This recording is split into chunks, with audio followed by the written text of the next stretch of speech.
ቅዳሴ የተጀመረው መድኃኔዓለም ክርስቶስ ዓርብ ሊሰቀል ሐሙስ ምሽት ነው። በአልዓዛር ቤት ሄዱ። ከአልዓዛር ቤት ላይ ደግሞ ምንድነው የተደረገው? የቀረበላች ነሳ ህብስት አይኮተ ወፈተተ ወባረከ ህብስቱን አንስቶ ባርኮ ፈትቶ ማቴዎስ 26 ላይ ሙሉ አለ። ነገ በመልዕልተ መስቀል የሚፈተተው ስጋዬ የሚፈሰው ደሜ ይሄ ነው። ይሄ ደግሞ ዘሐዲስ ስርዓት ነው፣ ሐዲስ ህግ ነው። ከወሪቱ በተለየ ወሪቱ የፍየል ደም የበግ ደም ነበረ። ይሄ ግን የኔ የራሴ ደም የኔ የራሴ ስጋ ለዓለም ሆኖ የሚቀርብላችሁ ይሄ ነው ብሎ በአዋጅ ግን እመቤታችን ባረገች በ4 ዓመት ይሄ ማለት በ52 ዓመተ ምህረት ነው።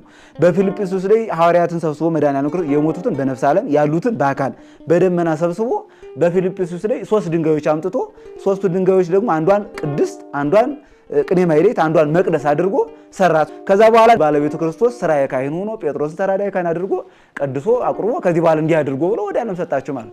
ከዛ በፊት እንግዲህ ሐዋርያት በእያንዳንዱ በሄዱበት ቦታ ሁሉ እየቀደሱ ህብስቱን እየለወጡ ደግሞ ወይኑን እየለወጡ ያቆርቡ ነበር ማለት። በሀገራችን አክሱም ላይ ነው። ምክንያቱም አክሱም ያን ጊዜ የነገስታት መቀመጫ ናት።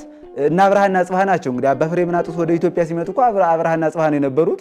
አባ ፍሬምናጦስ ወደ ሀገራቸው እንዲሄዱ ጳጳስ እንዲያመጡ ተደረጉ።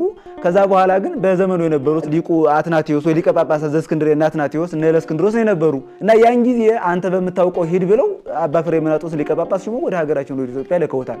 ከዛ በኋላ እንግዲህ በኢትዮጵያ ታላላቅ አድባራት አሉ። አክሱም፣ እነ ጣና በወሪት እንኳን መስዋዕት ይሰዋባቸው የነበሩ እነ ተድባበ ማርያም፣ እነ ምርጡለ ማርያም በጣም የተለያዩ ቦታዎች አሉ በኢትዮጵያ። ለመጀመሪያ ጊዜ በተለይ አክሱም እንደተጀመረ ነው የሚነገረው ማለት። በነ አቡነ ሰላማ ወይ በአባ ፍሬምናጦስ ተጀምሮ ነው የሚቀጥለው። እንዲህ በዜማ ተውቦ የመጣው ከሊቁ ከቅዱስ ያሬድ በኋላ ነው። ሊቁ ቅዱስ ያሬድ እንደሚታወቀው የነበረው በ505 ነው። እንግዲህ የብሉይና የሐዲስ መምህር ነው። ከአክሱም እልፍ ብላ በትንሽ ኪሎ ሜትር የራቀች ማይኪራህ የምትባል ሀገር አለች።